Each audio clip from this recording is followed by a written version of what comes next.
Hey, I'm Laren. This is Knife Steel Nerds. I'm going to try something a little bit different today, which is a Q&A. So I get lots of questions. Most of them I just answer over Instagram or email, but that means everyone else misses out. And there's a lot of topics which are maybe not big enough to do a whole video on, but that people want to have answered. And of course, this gives me a way to talk about subjects that I don't necessarily think to cover, but people are interested in. So I asked my Patreon supporters for questions, and they gave me a whole bunch. I'm going to go through just a handful of them. I don't think I can do all of these questions in one video, but let's get started. Question number 1 from Dan Barrett. Why is Nitro-V being used as much as it is when it doesn't look much better than 14C28N, if at all? Toughness was worse, no? Okay, so Nitro-V is a steel made by Buderus and is sold by New Jersey Steel Baron. So it is identical to AEBL, the razor blade steel, but with a small nitrogen and vanadium addition. It does look sort of similar to 14C28N also. 14C28N is a modification of AEBL, or actually a modification of Sandvik's 13C26, which is identical to AEBL. But they dropped the carbon, they raised the chromium, and raised the nitrogen. So this allowed the steel to have similar hardness potential to 13C26, but with an increase in corrosion resistance. However, Nitro-V is not the same as 14C28N. Nitro-V behaves almost identically to AEBL. This vanadium doesn't really do anything, and the nitrogen only boosts hardness up a little bit to get it back to the level of AEBL, because the Udahome AEBL has a finer microstructure, and so it gets to a little bit higher hardness than the Nitro-V does. And as stated in my testing of Nitro-V, its toughness was a little bit worse than AEBL and 14C28N. And I don't see any improvements in any other areas. So AEBL has a little bit higher toughness. The 14C28N has better corrosion resistance. So where does the Nitro-V fit in? Well, New Jersey Steel Baron is a popular steel supplier, and they've done a good job of marketing. The Nitro-V is fine. There's nothing wrong with it. It has a better name than AEBL and 14C28N, and people are buying it and trying it out, and they like it. I mean, if you like AEBL, you would also like Nitro-V. It's inexpensive, and it's easy to work with. It has high toughness. There's no reasons not to use it, really. Okay, Corey Phillips says, at what sharpening grit do you start to experience carbide pullout for common carbides like chromium, vanadium, and tungsten? I know different steels have different carbide sizes, so perhaps it's different for each steel and on a case-by-case basis. Okay, so yeah, like he said in the question, I would not look at this from a carbide type standpoint. I would look at it from a carbide size standpoint. So for example, here is an image of an edge. We're looking edge on a knife with 154 cm, and there's these fractures, which are sometimes called carbide pullout. So in sharpening, these small fractures were created in the edge. Whereas when they looked at the powder metallurgy version, CPM 154, the exact same carbide type, but with a different carbide size, almost no fractures were seen, or maybe very small fractures. So this is called carbide pullout. I wouldn't necessarily think of it as carbides being pulled out, but as a fracture being created in the edge. So you can see here we're near the edge of some type of tool steel, and there are these cracks that are being generated both around the carbides, the interface between the carbide and the steel matrix, and the carbides themselves are fracturing. So larger carbides require much less stress to generate a crack. So for D2 in this study, they found 700 to 900 MPa, that's megapascals, was enough to crack the carbides, where with a powder metallurgy steel, it needed 3400 to 3600 MPa. And often the cracks would instead form at impurities, not even at the carbides. So I would be more concerned about carbide size. So again, this correlates roughly with toughness, but more specifically with carbide size. So a fine carbide steel is less prone to carbide fractures. You don't always notice this in the edge. If there are small fractures in the edge, it can still be sharp. It can still cut relatively well. But the edge should be cleaner with fine carbide steels. Maybe this is why some people say that steels with large carbides have more aggressive cutting. Maybe that's what's creating it. Not sure. Okay, another question from Dan Barrett. How much processing time and or materials does it take to heat treat MagnaCut for 63, 64, 65 RC levels versus the more commonly seen 61 Rockwell C? I'm not 100% sure what is most common with MagnaCut. Honestly, I see quite a few knives which are in the 63 plus range. In terms of processing time, there are a couple of factors that lead to differences in hardness. So this is the CPM MagnaCut datasheet. And of course, if we increase the austenitizing temperature, that puts more carbon in solution. More carbide is dissolved, more carbon is in solution, so that when you quench the steel to form martensite, more carbon is locked in and the hardness is higher. So you can see that we peaked in hardness around 2100, 2150, and with a very low temper of 300 degrees, we got about 63 Rockwell. Now that's if we do a plate or an oil quench with small pieces, so the cooling rate is very fast. With a slower cooling rate, so this is a vacuum furnace with a 2-bar quench, the hardness peaked at about 62.5 Rockwell, even with a very low temper. If we add cryo, then we convert more retained austenite to martensite and the hardness goes up. So even with the 2-bar quench, we got as high as 64 with a 300-degree temper. Some knife companies or knife makers may not be comfortable with such a low temper. The toughness is lower, and also it's more prone to overheating during grinding and sharpening. And so with a 350-degree temper, it still tops out around 63. But with a plate quench and liquid nitrogen, you can get up into the 64-65 range, depending on your austenitizing temperature. So where with no cryo, it topped out at 63.5 with 2150. When we added cryo, the peak temperature is up higher, more like around 2200, and you can get as high as 65 with a low temper. Or alternatively, you can temper higher for a little bit better toughness and better resistance to overheating and get something like 63, 64. So some of these companies, they're fighting, vacuum furnaces that are loaded up with lots of steel. Their cooling rate is slower than an oil quench or a plate quench that would be used by a custom knife maker. And it's a little bit more challenging to get these high hardness levels. And especially when you're using a very low temper, that may not be the best choice. But like for materials, it doesn't really require extra materials apart from some type of cryo treatment. Most heat treaters can offer some type of cryo treatment. But as an aside, if you temper before doing cryo, which is sometimes done by these companies because that reduces your chance of warping or cracking of the steel, then that reduces the effectiveness of the cryo treatment as well, which again would make it more challenging to get 63, 64. That would put them more into this range where it'd be more difficult to get that hard. So it depends on the knife company and what their heat treating facilities are, or if it's a custom knife maker, what their facilities are, and what their ultimate target hardness is. Many of these companies aren't looking to get 63 to 65 Rockwell.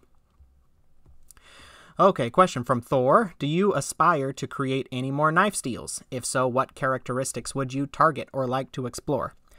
Well, of course, I have already come out with another knife steel, along with 2 other knife makers, Marco Gudeman and Tobias Hongler.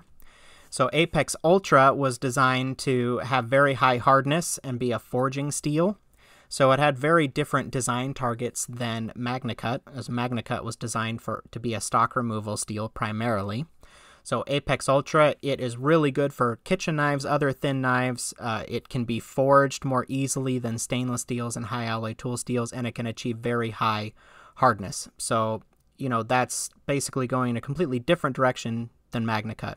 Another steel I have been working on since before MagnaCut is a steel called Niomax. And it is a stainless steel which is designed to maximize properties without powder metallurgy, and to create a lower cost steel which is higher in toughness than MagnaCut, more like 3V type properties rather than 4V CPM crewwear type properties like MagnaCut has. But we still don't know if the very good lab properties will end up working with full-scale production. We haven't tried that yet. So I'm really looking forward to that. We'll see how it goes. In terms of other types of steels similar to MagnaCut, when it comes to non-stainless powder metallurgy steels, you can affect its toughness edge retention balance by how much carbide it has. So Z-Tough, that has 1% vanadium, 3V 3% vanadium, 4V 4% vanadium, Vanadis 8 8% vanadium, 10V 10% vanadium, and 15V 15% vanadium. So you increase the vanadium content and the amount of vanadium carbide, you get higher edge retention and less toughness. So with MagnaCut, we could make a steel with higher vanadium carbide and get higher edge retention at the cost of some toughness, or we could go lower in vanadium content and go higher in toughness with less edge retention. Another balance is hardness versus corrosion resistance. So for steels generally, stainless steels generally, as you increase the corrosion resistance, the hardness goes down. Now this has been misunderstood by some people to refer to a single steel. So heat treating to high hardness does not necessarily reduce corrosion resistance. And in fact, heat treating to higher hardness can often help you for corrosion resistance. Like I showed, you have to use higher temperatures to get higher hardness, and that dissolves more carbide, which puts more chromium in solution, not just carbon, to increase corrosion resistance. The reason why there's this balance between hardness and corrosion resistance is because you have to get more chromium in solution. Chromium makes it easier to have retained austenite, or I should say more difficult to convert all the austenite to martensite because it reduces the temperatures at which martensite forms.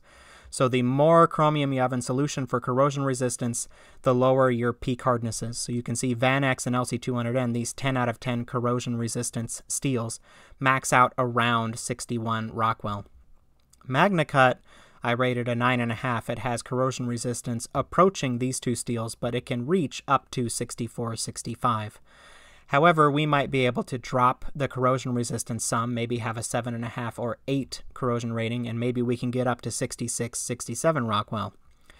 Or maybe we could get it up to a 10 in corrosion resistance, but only have a max hardness of 63 or so.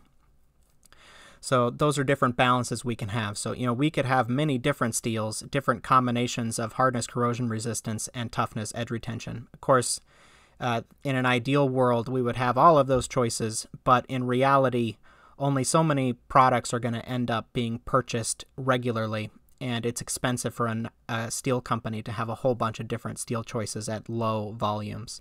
So I doubt we're going to make all those different combinations, but in the future, I'd like to work on more of those. Okay, Gene Kimmy. Here's one I've wondered about for a while. I see a lot of emphasis put on grain size by breaking a blade to determine a proper heat treat. Is it possible to have proper grain yet a subpar heat treat? For instance, normalizing at too low of a heat, thus not getting everything into solution, continuing with proper thermal cycles to shrink the grain, ending with a perfect heat and quench. Okay, so there's a lot of things to talk about with this one. One is just fracture grain size does correlate with the grain size of the steel. So these are zoomed in pictures of fractured pieces of 1084, and it gets coarser looking, the fracture does, as the grain size gets bigger. So that does correlate, even though you're not physically seeing the grains. But to answer the question, can you have a fine fracture grain size but a poor heat treat? The answer is yes. So in my recent Damascus study I did with my father, we heat treated and tested the toughness of some Apex Ultra L6 Damascus, and it was lower in toughness than Apex Ultra alone, even though it had that tough L6 in it. So we looked at the microstructure and we found that there was grain boundary carbide, which is reducing the toughness. So this happens especially in low alloy, very high carbon steels, when you don't cool sufficiently fast from the forging temperature and the carbides form on the grain boundaries. And you need a proper normalize to eliminate them. And the normalization procedure was not successful because it was part of the forging procedure and it didn't work. So we reheat treated the steel by normalizing at a high temperature, then doing a grain refinement and an anneal. And then we got toughness that equaled the Apex Ultra. The latter is a little bit lower because ladder patterning leads to lower toughness. You'll have to read the rest of the study or watch the video on Damascus testing to learn why. But in the pattern that doesn't lead to lower toughness, it was the same toughness as Apex Ultra because we eliminated the grain boundary carbide. And even these with the low toughness, they had a perfectly smooth, very fine fracture grain size. Another thing that can happen is you can have tempered martensite embrittlement. So if you temper too hot, even though the hardness is going down with a higher tempering temperature, you get carbides that form in tempering that are larger along grain boundaries that also reduce toughness. Somewhat of a similar mechanism. Usually not as bad as grain boundary carbide, but it does reduce toughness. You can have a higher toughness-hardness balance by tempering a little bit lower. So those are just two examples of times when you can have a perfect fracture grain but lower performance. But often the knife makers that are looking at these fracture grains are those that are heat treating in a forge. Because if the steel skates a file, that means it came out hard from the quench. And if you break it and the fracture grain is fine, that means you didn't overheat it. And so with those two pieces of information, you know a lot about whether or not the steel was heat treated properly. When you're using a controlled furnace and you know what temperature you're at when you quench, the grain size is most likely going to be fine, especially with high alloy steels that have carbides that pin grain boundaries. But on the note of normalizing, a lot of knife makers put a lot of emphasis on a lot of grain refinement normalizing cycles to try to get a fine grain. But, you know, if you overheat prior to quenching, it's not going to matter how many grain refining cycles you did. The most important thing is that temperature the steel reached before you quenched so that you have a nice fine grain size for good toughness. Something else I was going to say about normalizing. So I was heat treating steel in a forge for a video about how to do that. And you can see that I had 3 separate coupons that were all attached by a thin web. And this one on the left was lower in temperature, and these 2 on the right got hotter. And that led to a difference in fracture grain size and toughness. So we had one that was a fine grain and then 2 that were coarser, and there was a clear difference in the toughness. So again, this is a case where the prior normalizing steps that you did don't necessarily control the behavior of the final knife. What's most important is the temperature you get to prior to quenching. The best way to keep that consistent is by using a controlled furnace, a PID furnace. But if you want to heat treat in a forge, I came up with what I call foolproof methods for doing that when using a magnet that is related to cycling. You have to have the right structure so that when the steel becomes non-magnetic, it's ready to quench. And I covered all that in a prior video and article. Okay, Chaz Newport, what pocket sharpener would you recommend for use in the field? Doing things by eye seems like a recipe for inconsistency. For those of us who don't want to shave any body parts, what bevel would you go for? Okay, so that sounds like multiple questions. But I used to have one of these diafolds that I would keep in my backpack when I was going to college, and it worked okay. There's not really many times when you really need to sharpen something in the field. I mean, if you sharpen a knife at home, it will last a long time before it needs to be resharpened. But it can be convenient, or if you just like sharpening at random times, it can be nice just to have a little pocket sharpener. I'm not up on what the best pocket sharpeners are, but this worked fine. Doing things by eye does lead to less consistency, and also the sharpening is a little bit different. This is something I've talked to Sean Houston with a lot, and the edges look different when you're using a fixed angle sharpener versus sharpening by hand. Sharpening by hand tends to lead to some convexity, and so even if the angle is the same, the behavior is a little bit different. A 15 degree per side edge, which is perfectly triangular, is a little bit more delicate but cuts better than the same angle when you sharpen by hand. So that's just something to be aware of. But, you know, fixed angle sharpeners don't fix everything. You know, it can be difficult to keep the angle consistent across the whole knife, especially if it has a very curved shape to the blade. And of course you have to have this big fixed angle thing that you have to set up. It can be annoying. So in terms of what bevel to go for, I usually recommend go to a more acute angle than what you were doing before, because you will get better cutting performance. If you start to see chipping or rolling, then back off and go a couple degrees more obtuse.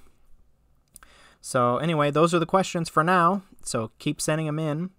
Thank you to my Patreon supporters. So it seems like we have plenty of questions from them. If you want to ask questions for a future Q&A video, please sign up for the Patreon, patreon.com/knifesteelnerds. Thanks everybody, until next time.